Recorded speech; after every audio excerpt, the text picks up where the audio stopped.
Hello guys, welcome back to my YouTube channel. I hope you will be very well. तो मैं अपनी जो 10th class है उसकी बुक्स स्टार्ट कर रहा हूँ साइंस की। तो सबसे पहले मैं स्टार्टिंग से स्टार्ट नहीं कर मैं सीधे आपको लेकर लेकर चलता हूँ। जो 10th क्लास है उसका 12th चैप्टर है अपना इलेक्ट्रिसिटी। आई होप कि आप मेरी इस क्लास को इन्जॉय के साथ स्टडी करेंगे। तो चलिए हम वीडियो को कंटिन्यू करते हैं। Let's begin this video. तो सबसे पहले मैं आपको बता दूं कि जो आप भी खुद सोचिए, मान के चलिएगा, जो अपने घरों में पंखे लगे होते हैं या बल्ब है, वो किसके कारण, जैसे पंखा अपना जो मोशन करता है, मतलब एक तरह से रोटेट होता है, वो किसकी वजह से होता है। तो आप सभी को वैसे पता ही होगा, मुझे बताने की ज़रूरत नहीं है, फिर भी मैं बता देता हूँ कि उसमें जो उसकी वायर लगी होती है उसमें अपना क्या होता है, करंट फ्लो होता है। करंट फ्लो होता है, और करंट फ्लो किसके कारण होता है? आवेश के कारण। यानी कि उसमें जो वायर्स है उनमें जो अपना चार्ज है वो फ्लो हो रहा है। इस वजह से अपना जो इलेक्ट्रिसिटी है वो उत्पन्न हो रही है। बट सबसे पहले क्वेश्चन तो यही है कि अपना चार्ज वो कहाँ से अपन को गेन प्राप्त हो रहा है, चार्ज कहाँ से प्राप्त हो रहा है। तो चार्ज हम स्टार्ट करते हैं वीडियो को चार्ज की डेफिनेशन से। तो चलिए सबसे पहले हम देखते हैं अपना आवेश। क्या अपना आवेश यानी कि चार्ज। आवेश इट मीन्स चार्ज। तो चार्ज कहते हैं अपन इलेक्ट्रॉन के प्रवाह की दर। क्या बोलते हैं? इलेक्ट्रॉन के प्रवाह की दर को ही वी कॉल अस चार्ज। क्या बोलते हैं? चार्ज। यानी कि, और आप सभी को एक बात पता होगा, जो इलेक्ट्रॉन है ना, उस एक इलेक्ट्रॉन की वैल्यू कितनी होती है, उस पर चार्ज कितना होता है? -1.6 इंटू 10⁻⁹ कितना होता है? 1.6 इंटू 10⁻⁹, जो भी नेगेटिव में। यानी कि इलेक्ट्रॉन प्रवाह की दर क्या कहलाती है? अपनी चार्ज। द रेट ऑफ, जो रेट ऑफ इलेक्ट्रॉन्स, यानी कि अपनी जो इलेक्ट्रॉन प्रवाह की दर है उसको ही अपन क्या बोलते हैं? चार्ज। तो कुछ इसकी जो ऐसा यूनिट है वो देखते हैं। तो जो आवेश है अपना, इसकी ऐसा यूनिट होती है, आवेश इसकी ऐसा यूनिट होती है अपनी COLOMB, कूलाम। कूलाम इसकी जो SI यूनिट है वो होती है अपनी कूलाम। तो यहां तक बात अपनी कंप्लीट होती है, कहां तक? चार्ज की। कि चार्ज को किस तरह डिफाइन करते हैं कि इलेक्ट्रॉन के प्रवाह की दर, द रेट ऑफ इलेक्ट्रॉन्स, यानी कि जो इलेक्ट्रॉन के प्रवाह की दर है उसको ही अपन क्या बोलते हैं? चार्ज। और एक इलेक्ट्रॉन पर जो चार्ज होता है वो 1.6 इंटू 10⁻⁹ के बराबर होता है। और जो आवेश का SI मात्रक है, आवेश का SI यूनिट, वो होता है अपना कूलाम। तो यहां तक आपके बात समझ में आ गई, ये होता है अपना आवेश। अब हम नेक्स्ट टॉपिक की तरफ चलते हैं। तो जो सेकंड टॉपिक है अपना वो आता है ELECT, electric current. Electric current, और इसका हिंदी मीन्स होता है क्या? विद्युत धारा। तो विद्युत धारा किसे कहते हैं? तो विद्युत धारा कहते हैं जो अपना इलेक्ट्रॉन्स के प्रवाह की दर को, तो आपने बोला क्या? आवेश, चार्ज। और जब हम आगे की तरफ बढ़ते हैं तो अपना टॉपिक चलता है विद्युत धारा। तो जो आवेश के प्रवाह की दर है, the rate of flow charge, rate of flow charge, rate of flow charge according किसके? टाइम के। क्योंकि चार्ज फ्लो होगा तो उसमें कुछ टाइम भी लगेगा। तो रेट ऑफ फ्लो चार्ज यानी कि आवेश प्रवाह की दर को ही अपन क्या कहते हैं? विद्युत धारा। विद्युत धारा यानी कि आवेश प्रवाह की दर। आवेश प्रवाह की दर को ही अपन क्या कहते हैं? विद्युत धारा। तो इसकी कुछ और डिटेल जान लेते हैं कि विद्युत धारा है उसको जो अपन मेजर करते हैं, यानी कि मेजर करते हैं वो अपने किसमें, एम्पियर, यानी कि इसको शॉर्ट में इंडिकेट करते हैं ए से। और जो इसके लिए जो मेजर करने के लिए इंस्ट्रूमेंट यूज किया जाता है, मेजर इंस्ट्रूमेंट, वो होता है अपना एमीटर। क्या होता है अपना,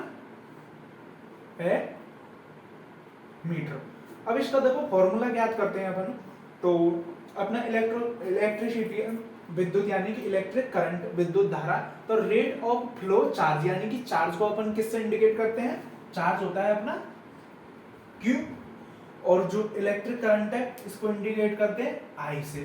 तो I बराबर रेट ऑफ फ्लो चार्ज, यानी कि आवेश प्रवाह की दर किसके अकॉर्डिंग, टाइम के, यानी कि टाइम की वैल्यू के अकॉर्डिंग। तो अपना फॉर्मूला क्या बन गया, I बराबर में Q अपॉन T, I बराबर में Q अपॉन T। यहाँ पर जब इसका मात्रक देखते हैं तो जो SI मात्रक है वो अपना क्या है, एम्पियर। पर जो और अन्य वैल्यू निकाल सकते हैं, जैसे कि अपन आवेश का मात्रक होता है कूलाम और टाइम का सेकंड। तो एक अन्य मात्रक हो गया अपना C, यानी कूलाम सेकंड माइनस, ये अपनी एक वैल्यू क्या हो गई इसके मात्रक की। और जो अपना मेजर करने का इंस्ट्रूमेंट है वो क्या है अपना एमीटर, और जो इलेक्ट्रिक करंट किसे कहते हैं, आवेश प्रवाह की दर। ये अपना हो गया क्या, फॉर्मूला। यहाँ तक आपका टॉपिक कंप्लीट। अब देखिए कुछ न्यूमेरिकल्स देखते हैं और इससे रिलेटेड कुछ जो भी बचा है वो सभी देखते हैं। तो अपना टॉपिक है भाई क्या है, इलेक्ट्रिक करंट यानी कि ईसी। इसमें अपन ने कहां तक पढ़ लिया कि I बराबर में Q अपॉन में T।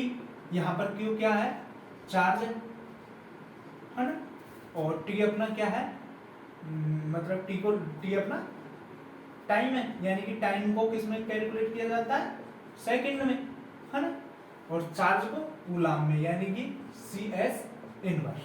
ये अपना एक दूसरा मात्रक हो गया। अब इससे देखो फॉर्मूले से हम बेसिक से किस किस की वैल्यू निकाल सकते हैं। जैसे अपन को Q की वैल्यू निकालनी हो तो Q बराबर में IT, इसके नीचे कुछ नहीं है तो इसको अपन क्रॉस मल्टीप्लाई कर देते हैं, यानी Q बराबर में IT, यानी कि आवेश बराबर में किससे निकाल रहे हैं अपन, जो अपन की इलेक्ट्रिक करंट है उसके फॉर्मूले से, यानी कि धारा मल्टीप्लाई बाई T, यानी कि टाइम, यानी कि इसकी वैल्यू अपन निकाल सकते हैं। और एक अपनी वैल्यू किसकी, I बराबर Q अपॉन में T, यानी कि I की वैल्यू एक हम निकाल सकते हैं। तो मैंने जो I मतलब विद्युत धारा है, जो इलेक्ट्रिक करंट, उससे रिलेटेड आपको लगभग सभी बता दिए। जैसे फॉर एग्जांपल के लिए मैं लेके चलता हूँ कि किसी सर्किट में जो अपना चार्ज है वो 20 कूलाम्ब का फ्लो हो रहा है, यानी कि 20 कूलाम्ब का चार्ज फ्लो हो रहा है, और उसको फ्लो होने में आपको लग रहे हैं 10 सेकंड। तो आपको क्या ज्ञात करना है, आपको ईसी विद्युत धारा यानी कि I ज्ञात करनी है।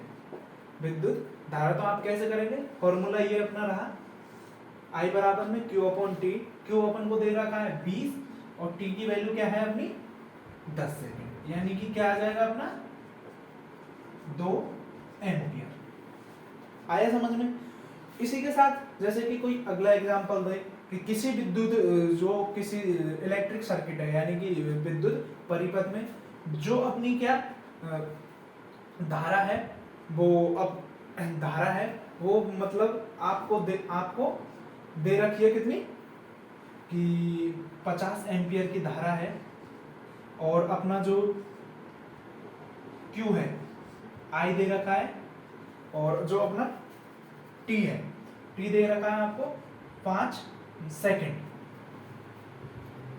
I 50 एम्पियर और 5 सेकंड आपको क्या दे रखा है T। तो आपको Q की वैल्यू ज्ञात करनी है। तो Q की वैल्यू ज्ञात करने के लिए आपके पास फॉर्मूला क्या है, Q बराबर में IT, यानी कि I कितना है अपना 50 मल्टीप्लाई बाई टाइम 5, यानी कि 250 कूलम्ब। ये अपना हो गया एक न्यूमेरिकल और एक न्यूमेरिकल ये। तो यहाँ तक आपको समझ में आया होगा, आई होप कि आपके समझ में आ ही रहा होगा।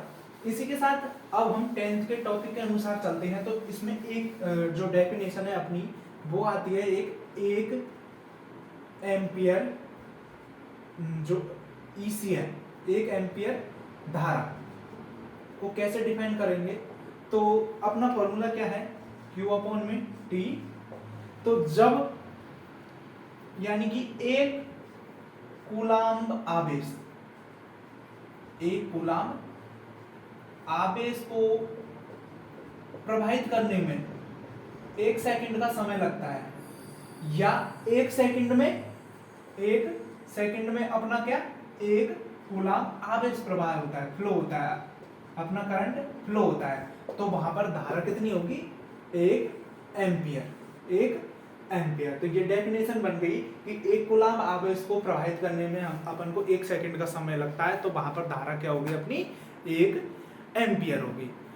और देखिए इसी के साथ मैंने वैसे पूरा टॉपिक कवर कर दिया कि जो अपनी इलेक्ट्रिक करंट है उससे रिलेटेड सभी जो आपके डाउट्स है वो आई होप कि सभी के क्लियर हो गए होंगे। और इसी के साथ मैं आपको बता दूं, जो इसको मेजर करने के लिए जो इंस्ट्रूमेंट, यानी कि मेजर करने के लिए जो इंस्ट्रूमेंट यूज किया जाता है वो क्या था, अपना एमीटर। तो इसको जो अपन आईसी यानी कि जो एसी में लगाते हैं, इलेक्ट्रॉनिक सर्किट, उसमें आप हमेशा किस में लगाओगे इसको, सीरीज में यानी कि श्रेणी क्रम संयोजन, इसमें लगाओगे। तो ये अपन का पूरा टॉपिक क्लियर हो गया। आई होप कि आपको किसी तरह का डाउट नहीं रहा होगा, और फिर भी कोई डाउट हो तो आप कमेंट सेक्शन में बता दीजिएगा। अब हम वीडियो खत्म करते हैं, तो आप मेरी क्लासों में कंटिन्यू बने रहिएगा, क्योंकि ऐसी क्लासें मैं हमेशा अब आपको डेली की प्रोवाइड करवा दूंगा। अभी अपना टॉपिक आगे चलेगा, आप आई होप कि आप पहले से पढ़िएगा थोड़ा, और फिर आपको अच्छा समझ आएगा। अपना जो नेक्स्ट टॉपिक होगा वो होगा अपना electric potential and potential difference. तो आई होप कि आपको क्लास अच्छी लगी होगी और आप इंजॉय के साथ पढ़ रहे होंगे। Thanks for watching the video.